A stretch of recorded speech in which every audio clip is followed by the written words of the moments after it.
Hey, good morning, friends. It's my pleasure to read to you Alphabet of Ants, which was just recently shortlisted for a prize by Funny Pearls. So here it is Alphabet of Ants. The ants invading the bathroom gave me no recourse but to put out borax and sugar traps. It was one thing when it was a lone black ant exploring the shower or the underside of the toilet, but it was another to have a thick column marching up the tub, up the wall, and spreading into the bathtub and shower head. So I set out the traps. I imagined them, hundreds of small, helpless things, their organs betraying them, their very substance rupturing. To be clear, I'm usually the seat of mercy. When I squeegee my shower walls every night, I avoid the ants because I don't want to squish their tiny ant selves. I feel very Buddhist when I do this, and saintly, and also practical, for avoiding smearing ant guts on the off-white and pink tile. Now the traps are set, the bait oozing down the side of the tub. There is nothing to do but wait. In bed, I think about ants before I sleep. I dream about them, ants like the dots of an ellipsis, threading together separate bodies into a line, a hanging thought, ants as messengers, telling me what?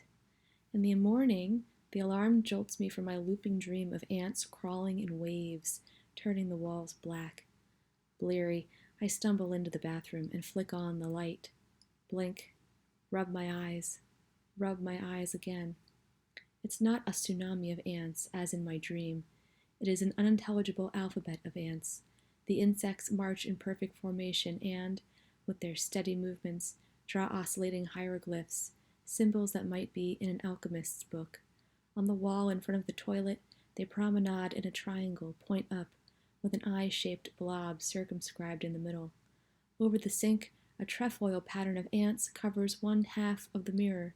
But what draws my attention are the ants in the shower where, upon the Pepto-Bismol pink and grayish tiles, they circumambulate in the shape of a human skull, complete with black staring eye sockets. I jet out of the bathroom, slamming the door shut behind me.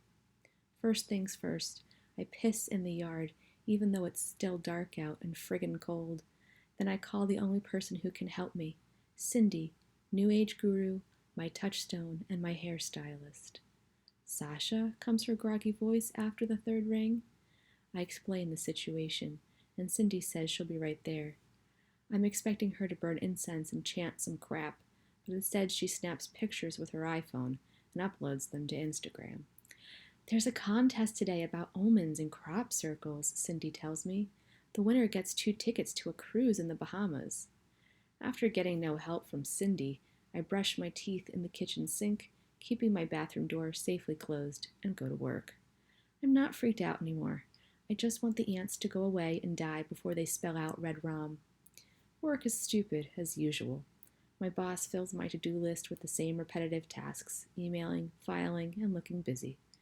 I take breaks to stare out of the window or do crossword puzzles. My brother beats me at words with friends again, and I delete the app once and for all in a fit of sore loserhood. Even though it's a sunny day, I can practically feel a rain cloud hovering over my car as I drive home. I want to shower, but I keep imagining ants pouring out of the faucet. Shudder. How long does it take before the damn things disappear? I pull onto my street, annoyed that my suburban cul-de-sac is completely full of cars. There's not a single freaking spot, and some jerk has parked in my driveway. First ant hieroglyphics, then my bajillionth defeat at words with enemies, and now this garbage.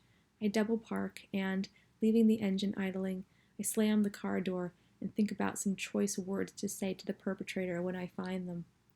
I turn around, and someone sticks a microphone in my face.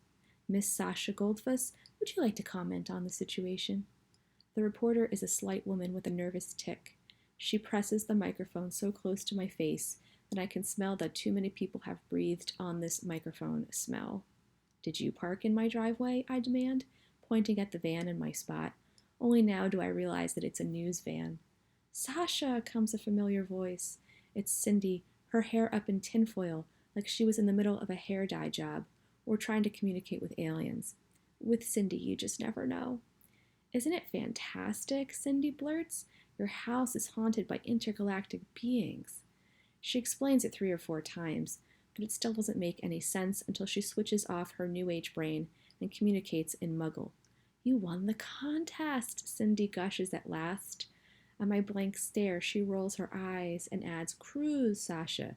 Cruise. Oh, really? I ask. Dazed, I walk into my house, where more reporters are hovering like sharks at the scent of blood. Cindy claps her hands in delight. I open the door and let them all file in. They descend on the bathroom. I wonder if I've emptied the cat box, but now it's too late. There's a collective gasp of dismay as Cindy opens the bathroom door. I bite my nails, kicking myself for not refreshing the cat litter, and creep forward. But it's not the soiled litter tray. There are dead ants all over the floor, in no particular arrangement, at least 3 inches deep. It's like a black carpet with legs. I still get the cruise tickets, right? I ask, feeling only slightly guilty. A week later, simping daiquiris poolside as the sun reflects off perfectly blue waves, while Cindy reads some crap by Ram Dass in an Adirondack chair, I no longer feel even slightly guilty.